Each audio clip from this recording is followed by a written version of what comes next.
প্রতি মুহূর্তেই যখন তুমি কোনো ছেলেকে জিজ্ঞেস করো, কিরে কেমন আছিস, তারা বলে যে আরে ঠিক আছে, কিন্তু সেটা একদমই নয়।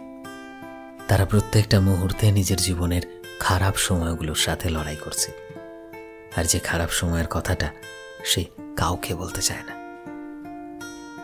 আসলে ছেলেরা নিজেদের জীবনের সমস্যাগুলো সহজে বলতে চায় না, তারা বলতে পারে না, কারণ তারা জানে যে মানুষ তাদের কষ্টগুলোকে জাস্ট শোনে, কেউ কখনো বোঝারই চেষ্টা করে না।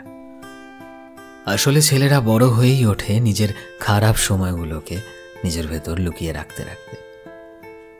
যদি তুমি আমার কথা বিশ্বাস না করো, একটু ভালো করে নিজের বাড়িতে নিজের দাদা বা ভাইয়ের দিকে একটু লক্ষ্য রাখো, বুঝতে পারবে যে আসলেই কতটা লড়াই করছে তারা জীবনের সাথে, তারা কতটা একাকিত্ব ভোগ করছে।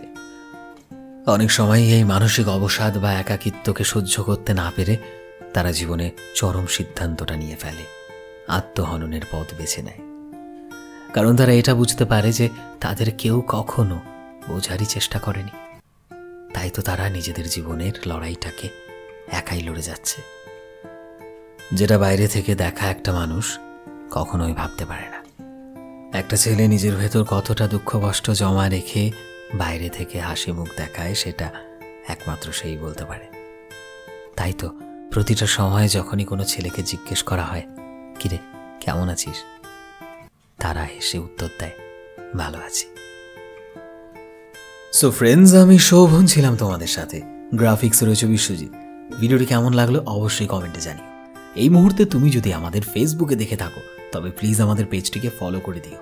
চ্যানেলে নতুন হলে প্লিজ চ্যানেলটিকে সাবস্ক্রাইব করে দিও, আর যারা অলরেডি সাবস্ক্রাইব করেছো তোমাদের সবাইকে অসংখ্য ধন্যবাদ।